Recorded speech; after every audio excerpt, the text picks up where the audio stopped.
Karena ada apa semacam isu gitu ya, ataupun penelitian sebelumnya yang menyebutkan bahwa di Indonesia ini Pak, hampir seluruh taman nasional itu tingkat partisipasi masyarakatnya ini sangat rendah.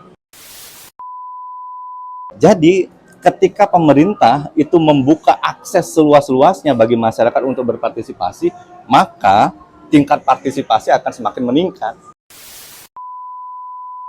Ini oportunitasnya nih nggak diberikan gitu kepada masyarakat. Nah itu yang menyebabkan kenapa kemudian tingkat partisipasi masyarakat ini masih rendah. Kawasan konservasi fungsi utamanya adalah untuk pelestarian. Dan ini bisa sepenuhnya bisa dilakukan apabila masyarakat terlibat. Tapi ketika sedikit aja dibuka itu terbatas atau dibatasi. Yang membatasi siapa? Pemerintah. Pemerintah lagi, Pak.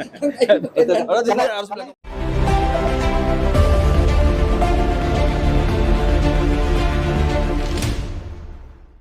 Oke, assalamualaikum warahmatullahi wabarakatuh. Salam sejahtera untuk kita semua dan salam pariwisata. Saat ini saya Linggo dan Nixon sudah kedatangan dari Forum Dokter Alumni Udayana, Bapak Dr. Adi Kampana. Dan Dr.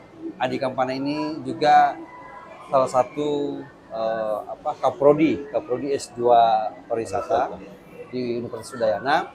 Nah, kita kali ini berbincang-bincang tentang keilmuan Pak Adi Kampana, terutama di dalam disertasi beliau menghasilkan doktor di Universitas Udayana. Selamat datang Pak Adi di podcast kami berdua. Saya lagi tapi dengan orang yang berbeda. Iya, mungkin besok-besok juga akan orang yang berbeda gitu. Ya, gitu. Dan di tempat yang sama mungkin. Selamat datang. Iya, terima kasih Pak Rama. Adi Kampana. Iya. Dengan Bapak Nixon. Ya, makasih Pak Nixon. Jadi, ya, mungkin kita Pak Adi bisa memberikan penjelasan mungkin ke pemirsa juga bahwa Pak Adi ini sudah, kita lupa kira-kira dokter yang keberapa, tapi tahun berapa lulusnya, kemudian tentang disertasinya mungkin Pak Adi. Iya Pak Rama. Saya lulus tuh tahun 2021 ya. Bulan Desember. Ya, bulan Desember saya lulus. Kemudian kalau ditanya tentang disertasi saya tentang pariwisata di kawasan konservasi, terutama yang terkait dengan bagaimana partisipasi masyarakat untuk ikut serta terlibat dalam pengembangan pariwisata di kawasan konservasi. Ya. Nah, itu keilmuan. kira-kira apa destinasi yang paling menarik di kawasan konservasi? Oh ya, nah ini kan juga lokasi di Bali. Ya. Pak Nixon dan Pak Ramang pasti mengetahui kalau Bali ini di pariwisata, dalam ranah pariwisata ini kan sebagai destinasi yang populer ya di Indonesia, bahkan dalam skala global. Nah, basis atraksi Bali itu kan sebenarnya budaya. Ya, living culture-nya kan gitu ya Pak Nixon ya. Tapi sebenarnya Bali ini juga memiliki sumber daya pariwisata alam yang luar biasa juga. Di kita ya sesuai aturan itu kan kawasan konservasi itu terbagi menjadi dua. Ada yang namanya kawasan suaka alam. Contohnya adalah Suaka Marga Satwa, ya kan. Karena masyarakat Indonesia itu kalau udah ngomong soal konservasi, di otaknya itu pasti itu Pak. Iya. Suaka alam, Marga Satwa, cagar alam. Nah, itu yang saya tanya, ini destinasi wisatanya di situ kira-kira apa ya? Nah, itu yang kawasan suaka alam. Dan yang kedua, itu memang apa ya? Yang saya ketahui hanya cagar alam aja yang bisa dimanfaatkan sebagai destinasi pariwisata. Kalau Suaka Marga Satwa enggak ya, secara aturan tidak. Iya, gitu kan. Nah, yang memang fully bisa digunakan sebagai daya tarik ataupun destinasi pariwisata adalah kawasan pelestarian alam (KPA). Kalau tadi kan KSA, kawasan KSA, Swaka Alam, Alam. marga satwa sama cagar alam. Nah, yang KPA, kawasan pelestarian alam itu jenisnya adalah taman nasional.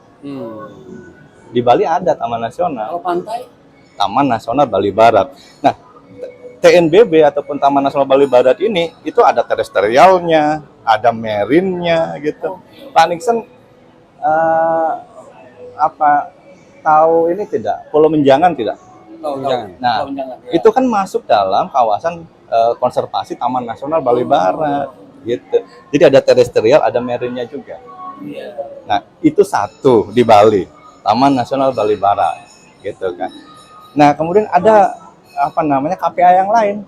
Contohnya adalah Tahura namanya, Taman Hutan Rakyat.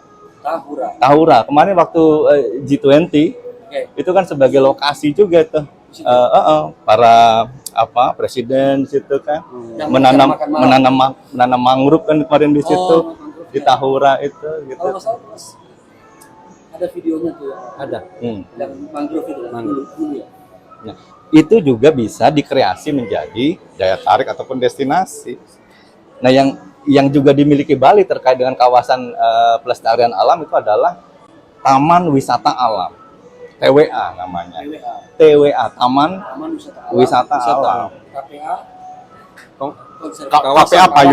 KPA payungnya yang terbagi menjadi Taman Nasional, Tahura, TWA, gitu kan. TWA ini Taman Wisata Alam. Dari namanya aja itu udah sebagai sebuah destinasi pariwisata. Lokus penelitian Pak Adi ini? Nah, kalau lokus di Taman Nasional Bali Barat, saya Pak Nixon, gitu. Kebetulan saya juga kan ya putra Bali Barat ya. Taman Nasional Bali Barat. Bali Barat. Itu Bali Barat ini secara administrasi itu meliputi 2 wilayah. Ya, Jemberana, ibu kotanya negara ya. Bukan negara dalam bentuk nation gitu, tidak ya. Nah, satu lagi Buleleng, ibu kotanya adalah Singaraja, gitu. Nah, lokasi penelitian saya di situ, disertasi saya di situ, Pak, gitu ya. Saya ingin ngelihat karena ada semacam isu gitu ya, ataupun penelitian sebelumnya yang menyebutkan bahwa di Indonesia ini, Pak, hampir seluruh taman nasional itu tingkat partisipasi masyarakatnya ini sangat rendah. Waktu itu saya sempat ngobrol dengan Dirjen ya. Waktu itu ada event gitu di Nusa Dua. Hanya ada 2 waktu itu yang partisipasi masyarakatnya ini tampak lah ya, muncul di situ di Indonesia ini. Satu di Sumatera Utara ya, kalau tidak salah Tangkahang namanya ya, itu gajah. Satu lagi di Gunung Ciremai, Pak. Gunung Ciremai. Itu pelibatan masyarakat tuh aktif. Nah, yang lain itu, ini penilaian kementerian waktu itu ya, Pak ya. Itu masih rendah. Gunung Ciremai. Gunung Ciremai Jawa Barat. Bukit 1000 Bintang kalau nggak salah namanya itu gitu kan. Sekarang kalau di Bali kenapa, Pak? Tidak. Kenapa partisipasinya? Karena katanya kan hanya di 2 tempat. Iya. Nah, ini temuan saya, Pak, ini menarik ya. Ya. Bahwa yang namanya kawasan konservasi itu otoritasnya adalah pemerintah kan ya. Ya. Tapi saya pikir sih nggak hanya kawasan konservasi. Kawasan konservasi itu di kehutanan ya? Ya, kehutanan. Tapi menurut saya sih nggak hanya di kawasan konservasi. Setiap ruang itu adalah ya pemerintah gitu kan ya. Otoritas utamanya adalah pemerintah gitu. Jadi ketika pemerintah itu membuka akses seluas-luasnya bagi masyarakat untuk berpartisipasi, maka tingkat partisipasi akan semakin meningkat. Kalau begitu bisa dikatakan bahwa kalau pemerintah tidak bergerak, maka kita sebagai pemerintah kan sebagai pemegang regulasi kira-kira gitu. Apalagi di kawasan konservasi ya. Semua izin itu dikeluarkan oleh pemerintah. Termasuk juga untuk kegiatan pariwisata gitu ya. Jadi masyarakat yang tidak mendapatkan izin gitu ya, yang tidak, kalau dalam bahasa lainnya adalah ini oportunitasnya nih nggak diberikan gitu kepada masyarakat. Nah itu yang menyebabkan kenapa kemudian tingkat partisipasi masyarakat ini masih rendah. Tapi sebaliknya, ini juga terjadi di TNBB. Apabila masyarakat ini diberikan aksesnya, wah itu tingkat partisipasinya bagus, spontan, Pak, Maka gitu itu kan. tugas kita atau tugas Bapak yang harus bisa membuka akses itu. Harus dibuka itu. Agar apa? Agar masyarakat terlibat, gitu. Ini- Sehingga tidak membuka akses kepada ya pihak-pihak ini yang ada apa relasi kuasanya dengan pemerintah gitu kemudian ya. Ini Pak, kira-kira apa yang bisa di-share ke pemirsa? Apa Bapak tadi Salah satunya Putra Jembrana. Jembrana itu. Dan BB Ya, ada di situ. TNBB ada di situ. Bapak kan melakukan riset di situ kan, Penelitiannya. penelitiannya di situ. Kira-kira untuk pemirsa di rumah, kira-kira apa yang Bapak bisa tawarkan? Salah satu temuan-temuan tadi ini, temuan berarti artinya tingkat partisipasi masyarakat itu masih rendah. Maksud saya gini, Taman Nasional itu apa yang Bapak bisa tawarkan? Oh iya. Setelah penelitian. Oh, Iya. karena Taman Nasional ini itu melindungi habitat, Khususnya untuk TNBB itu melindungi habitat dan spesies. Oke. Ya tentu yang bisa dikreasi itu adalah ya habitat dan spesies itu, terutama untuk tujuan mengedukasi turis ya. Artinya memberikan pembelajaran bahwa Maksud saya jenis apa misalnya kan ada tiap daerah kan punya ada jenis burung apa gitu. ya Maksudnya yang di dalamnya habitat dan spesies yang khas ya, yang itu bisa adalah di-share. jalak putih, Pak. Apa? Jalak putih, jalak Bali. Jak Bali itu Jalak burung, Bali, burung. Di situ ya. Iya. Oh. Nah, itu menurut saya sih Di yang tempat lain memang nggak ada. tidak Jenis- ada. jenis seperti nggak itu. ada. Tidak Hanya ada. ada di Bali. Hanya di Bali. Jalak makanya jalak Bali gitu. Namanya juga jalak Bali. Jalak Bali berarti ada berapa macam? Ada jalak Bali apa, jalak Bali apa? Ya, Setahu saya cuma satu itu Cuma ya satu. Oh, cuma jenisnya. satu ya. Heeh. Dan itu paling banyak di Taman Nasional. Ya itu habitatnya di situ, Habitatnya di situ. Pak Nixon. Oke, siap. Gitu. Nah, jadi kalau ingin mengembangkan TNBB, nah itu yang sebagai payung gitu ya dalam pengembangannya habitat dan spesies jalak Bali itu. Oke. Novelty-nya Pak Adi di dalam penelitian Pak Adi apa? Ya,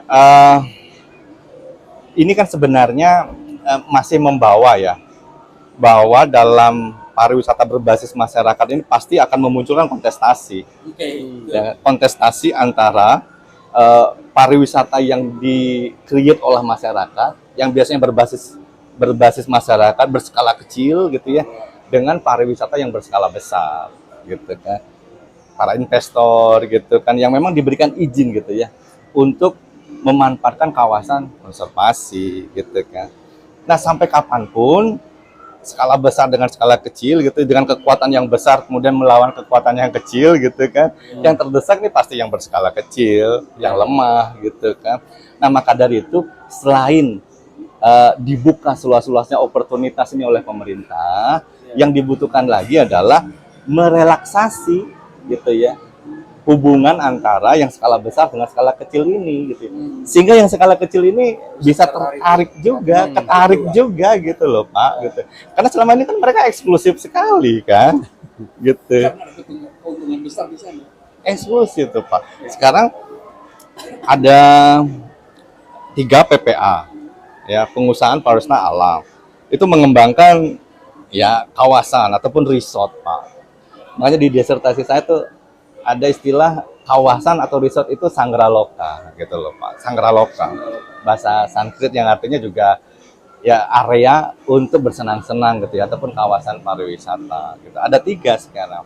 Nah, belum lagi kalau kita bicara aksesibilitas yang direncanakan oleh pemerintah, itu kan membuka oportunitas. Tapi bagi siapa? Kemudian pertanyaannya. Tapi PPA tadi ini di bawah Kementerian Kehutanan ya? PPA itu izinnya dari Kementerian Kehutanan, Pak. PPA pengusahaan pariwisata alam ini swasta sebenarnya. Oh, Swasta. ke swasta gitu ya? Swasta dia. Swasta tapi diberikan izin gitu ya, konsesi untuk memanfaatkan kawasan konservasi, terutama di kawasan pemanfaatan. Karena kan pengelolaan kawasan konservasi ini itu kan apa? Sistem zonasi kan pengelolaannya. Ya. Ada zona inti, wah itu udah nggak bisa diapa-apain lagi lah, terutama untuk kegiatan paling untuk kegiatan edukasi gitu ya, dan juga Ya itu untuk Penelitian, ya. kegiatan penelitian, kemudian upaya-upaya konservasi itu ada di core zone itu. Tapi sekarang kunjungan untuk TNBB Taman Nasional Bali Barat Pak. TNBB. TNBB. itu banyak sekarang kunjungan terhadap ke Taman Nasional dari wisatawan. Nah ini juga menarik ya Pak. Apa namanya? TNBB itu dari hasil survei tentang apa namanya ya, survei tentang pengunjung ataupun visitor survei gitu ya. Sebenarnya jumlahnya banyak Pak.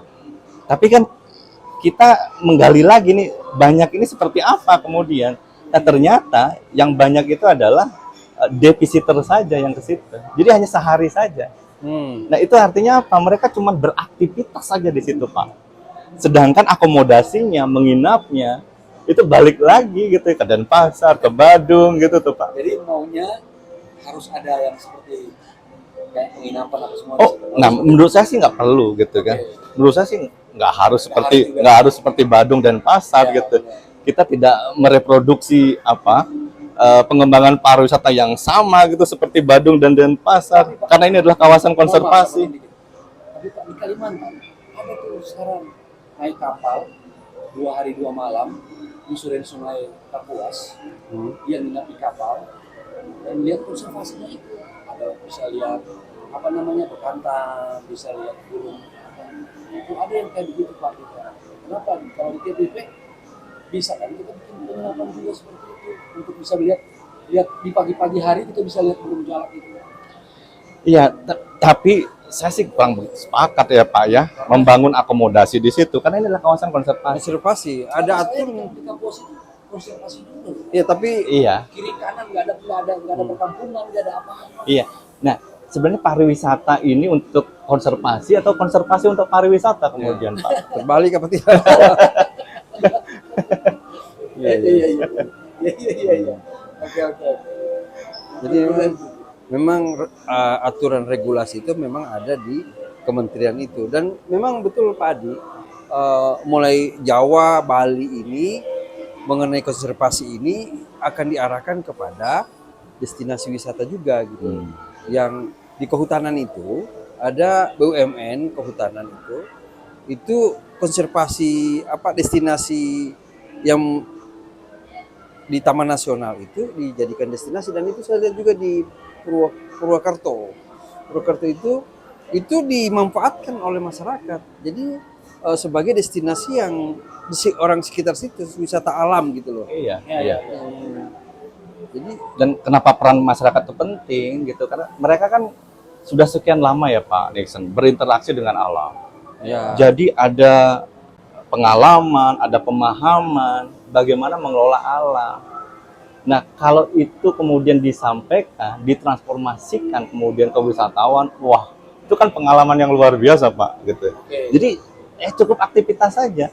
Akomodasi silahkan di tempat lain, gitu ya. Karena Bali ini kan pulau kecil, gitu ya. Jadi, untuk mengunjungi semua daya tarik wisata yang ada di Bali itu mudah, gitu ya. Apalagi aksesibilitasnya tinggi di Bali, gitu. tapi di Bali Barat itu sudah ada destinasi di konservasi itu sendiri waktu penelitian Pak Adi udah ada. Resort itu ya Pak? Resort ya? itu udah ada. Dan itu mengembangkan akomodasi. Gitu kan. Tapi memang secara aturan tuh memenuhi ya Pak ya. Memenuhi syarat. Ada gitu ya. Ada aturannya itu. Gitu. Jadi memang selain itu juga mungkin Kenapa harus pakai kata harus ada itu di kawasan konservasi kayak kenapa? Sebenarnya kayak rumah panggung kecil buat dia nginap, terus kita bisa ajak dia di situ tinggal di situ selama 2 malam. Tidak harus di dalam kawasan ya Pak ya. Tidak harus di dalam kawasan. Di dekat-dekat kawasan lah. Nah, makanya itu kan membuka akses kemudian Pak bagi masyarakat setempat yang berbatasan langsung dengan kawasan konservasi ini gitu kan. Itu salah satu aksesnya kan itu. Di rumah-rumah penduduk sekitar Wah, situ ada. apalagi gitu kan. Jika memanfaatkan rumah-rumah penduduk, wah itu kan luar biasa. Dan itu praktiknya sih sudah ada ketika saya melakukan penelitian di salah satu desa enclave gitu ya. Itu desa ini dibatasi oleh kawasan konservasi. Jadi apa namanya dikelilingi gitu oleh kawasan konservasi. Ini kan luar biasa ya Pak ya. Dan saya yakin desa ini juga dulu adalah habitat dari burung jalak putih gitu yang dilindungi gitu kan. Jadi interaksi mereka kan luar biasa gitu loh Pak. Mereka tahulah bagaimana habitatnya, bagaimana siklus hidupnya, apa saja makanannya, kapan mereka kemudian berkembang biak gitu kan. Bapak peneliti tentang itu nggak Pak? Karena jalak Bali ini diselupkan kemana, dijual atau apa? Saya tidak meliti itu ya Pak ya, tidak meliti. Ada isu seperti itu Pak? Enggak, kalau Bali itu memang kalau Jalak Bali, sorry. Jalak Bali itu memang dilarang, dan itu seperti yang saya lihat di Bali juga itu harus ada izin. Nah, betul. Izin Pak. Dan itu kalau boleh saja menjual, tapi izin-izin terpenuhi. Mulai dari izin tangkar. Jadi harus menangkarkan dulu nih. Ya kan? Ada izin juga ya? Ada Pak, izin tangkar.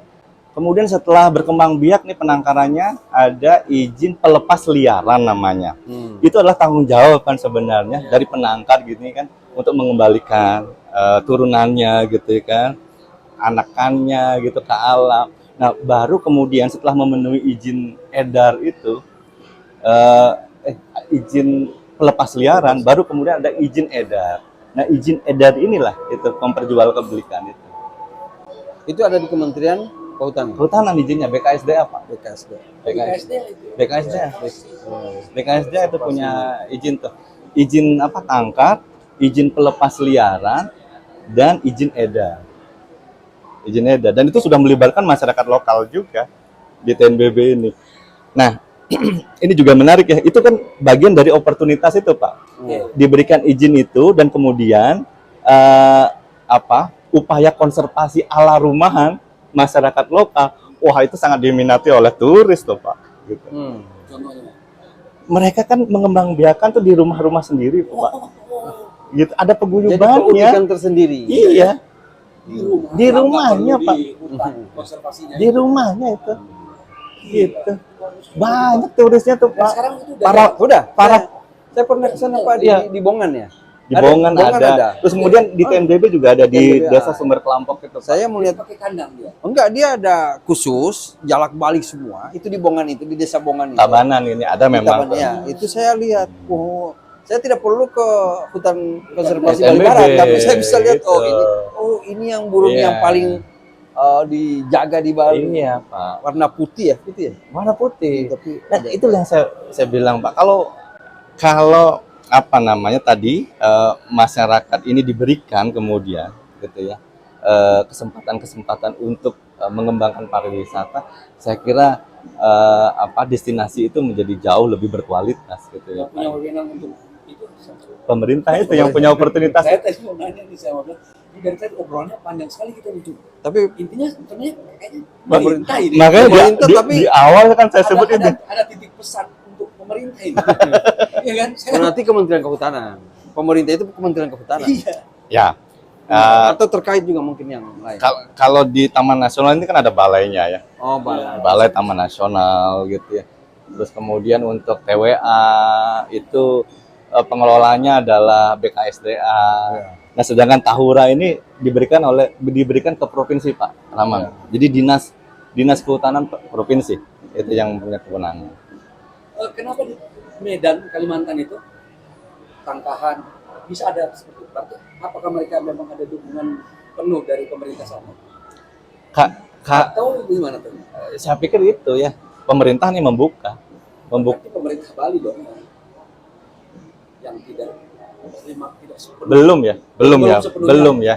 Tidak juga Belum. enggak, tapi Tidak belum. juga, belum. Belum. Inisiasi itu udah ada. Mungkin kalau dicek sekarang udah luar biasa tingkat Iya. partisipasinya Oke. dibandingkan waktu penelitian saya yang di tahun berapa 2019 apa itu. Udah 5 tahun kan Pak, gitu pasti prosesnya pasti sudah ada. Nah, Saya yakin rekomendasi dari penelitian Pak Adi untuk pemerintah, mungkin untuk stakeholder terkait dengan Nah, zona pengelolaan ini itu kan berbeda-beda di setiap taman nasional Pak ya. TNBB ini memiliki zona yang khas gitu, yang khusus bisa dikatakan demikian. ada yang namanya zona tradisional. Oke. Zona tradisional ini adalah area yang masuk dalam kawasan konservasi, tapi sebenarnya area ini adalah apa namanya ya? Dari semenjak sebelum ditetapkan sebagai kawasan konservasi, masyarakat tuh udah ada di situ. Berkegiatan, mata pencarian di situ gitu kan. Jadi untuk zona tradisional ini selain zona pemanfaatan itu ini dibukalah seluas-luasnya itu. Memang di TNBB ini sekarang udah dibuka gitu loh Pak. Apa namanya beberapa misalnya kayak di zona tradisional Masih di Bali Barat juga. masih di Bali Barat. Saya lupa namanya zona tradisional. Aduh, saya lupa. Di situ karena apa? Pantai gitu ya, Pak. Jadi nelayan sudah lama ada di situ, masyarakat lokal sebagai nelayan udah lama di situ gitu. Jadi pariwisata yang dikembangkan adalah pariwisata yang ya berbasis pesisir, berbasis laut itu. Ya. Selain kapal nelayan ini bisa mengantarkan wisatawan ke Pulau Manjangam ataupun ke spot-spot untuk snorkeling, diving gitu kan. Mereka kemudian bisa juga apa namanya menunjukkan gitu ya bahwa ini loh ada kearifan lokal masyarakat desa itu gitu ya untuk menjaga terumbu karang gitu misalnya, untuk menjaga mangrove yang ada di situ gitu ya. Mungkin dari situ selain diving, snorkeling ada ya tur mangrove juga yang bisa dikreasi juga oleh masyarakat gitu. Nah, jadi dengan memberikan zona tradisional itu, saya pikir ini juga akan meningkatkan partisipasi masyarakat, Pak Nixon. Itu rekomendasinya itu ya. Itu salah satunya itu ya, Pak Ramang. Nah, kita ini udah mau menuju ke penghujung diskusi kita. Sebenarnya masih ada satu sih di otak saya memang. Tapi kalau memang jadi nanti saya cuma sambil diingat aja sih. Kasih statement sedikit aja untuk pemerintah di Bali. Soal bagaimana kita bisa sama-sama mengembangkan wisata alam konservasi. Mungkin dari rekomendasi tadi Pak Adi sama kesimpulan dari penelitian Pak Adi. Ya. Iya. Sedikit aja statement. Iya. Nah, kawasan konservasi fungsi utamanya adalah untuk pelestarian. Pelestarian. Iya. Jadi kegiatan pariwisata adalah melibatkan wisatawan untuk pelestarian. Gitu. Melibatkan wisatawan untuk pelestarian dan ini bisa sepenuhnya bisa dilakukan apabila masyarakat terlibat. Karena mereka memiliki segudang pemahaman, pengalaman dari interaksi yang begitu lama gitu antara masyarakat dengan alam. Jadi selama ini masyarakat belum terlibat dalam tanda kutip. Belum terlibat Banyak. karena itu aksesnya ini masih terbatas gitu ya Pak ya. Tapi ketika sedikit aja dibuka Masih itu terbatas atau dibatasi? Yang membatasi siapa? Pemerintah. pemerintah lagi Pak. Itu, Kalau tidak harus bilang ke pemerintah. karena izin kan, Iya, lebih izin gitu kan. Iya, Masuk ke benar. sini nggak boleh, masuk ke situ nggak boleh. Tapi ketika diperbolehkan dengan ya ada persyaratan yang harus dipenuhi di situ. Kayak tadi saja dalam Alasannya nggak diperbolehkan. Alasannya apa? Apa masyarakat sekitar bisa merusak konservasi itu, apa alam itu? Padahal mereka kan udah hidup di situ lama, berdampingan malah dengan. Iya, di setiap kawasan konservasi ya Pak ya, di setiap taman nasional pasti isu itu yang membuka di awal. Ya, itu yang di awal Pak. Masyarakat yang sudah tinggal di situ, kemudian didelineasi, ada batasan, Iya. oh ini boleh, ini tidak boleh, Iya. kan seperti itu. Tapi ketika direlaksasi batasan-batasan itu, ya ada yang diperbolehkan. Saya yakin itu kegiatan masyarakat dalam pariwisata ini bisa semakin berkembang di situ. Dan akhirnya Intinya harus diperbolehkan nih. ya, artinya gini, ketika masyarakat dibatasi oleh pemerintah, akademisi hadir, ketika temuannya adalah kurangnya partisipasi masyarakat. Tapi ternyata ada batasan dari pemerintah. Jadi masyarakat bukan karena kurangnya partisipasi masyarakat. Tapi memang pemerintah ini harus membatasi ya Pak ya, karena ini adalah kawasan konservasi. Tapi bagian mana yang boleh dan bagian mana yang tidak boleh, nah itu tuh. Jangan di rata 100%. Oh, tidak boleh menurut saya juga. Gitu. Sehingga hasilnya penelitiannya Pak Adi kurang Kalau partisipasi ketika masyarakat. 100% semuanya dibatasi, maka akan ada lagi disertasi-disertasi Isunya kan itu. Oh, iya. banyak. Di awal kan isunya partisipasi masyarakat rendah. Nah, kita kemudian sebagai peneliti kan Ya. berusaha mencari jawaban itu Kenapa kan, Pak. rendah, gitu? Kenapa? Oh, ternyata itu. Penyebabnya gitu, kan. adalah ada batasan dari pemerintah. Ternyata itu. Ya. Jadi Tapi- mungkin sama dengan di tempat-tempat lain ini. Tapi ketika pemerintah membuka, terus kemudian pengusaha pariwisata alam ini juga membuka ruangnya gitu ya bagi masyarakat setempat, saya yakin itu masyarakat pasti akan Pasti, terlibat. Ada ini enggak, kepikiran enggak bahwa kenapa ini pemerintah batasi? Itu karena takut merusak alam. Dulu. Ada kepikiran enggak kenapa ini pemerintah batasi? Yang kedua, ada keuntungan besar nggak di situ? Kalau karena saya rasa pemeliharaan kawasan Betul. Taman Nasional itu kan pengeluaran, Ya. Iya. anggaran pengeluaran dari pemerintah terhadap itu. Tapi pemerintah nggak memikirkan kerugian itu. Maksudnya dia nggak ada pemasukan apa-apa. Ada lah, nggak mungkin nggak. Nah itu Pasti ada lah. apa yang membuat kenapa pemerintah membatasi ini? Nanti Berarti kita- ada keuntungan besar di dalam sini. Nanti lakukan penelitian tentang itu. Iya, nanti Oke. kita lakukan penelitian untuk itu. Baik, Ada diskusi selanjutnya kali ya. Bung Nixon ada yang ingin disampaikan? Seperti biasa tidak ada. Oke, Pak Adi, di akhir podcast kita ada yang Ya, saya senang sekali gitu ya bisa bicara di podcast Pak Ramang dan Pak Nixon ini gitu kan. Ya mudah-mudahan apa yang saya sampaikan ini bisa bermanfaat. apa ya bisa bermanfaat gitu ya, bisa memberikan insight lah Ya. gitu ya. Terutama terkait dengan pariwisata berbasis kawasan konservasi. Pariwisata lestari di kawasan konservasi. Siapa tahu pemerintah bisa membuka hati Menonton ini ya? menonton ini dan ini adalah awal TNBB Iya. dan akan diikuti oleh Taman Nasional. Taman Nasional di seluruh Indonesia. Amin. Baik, Oke.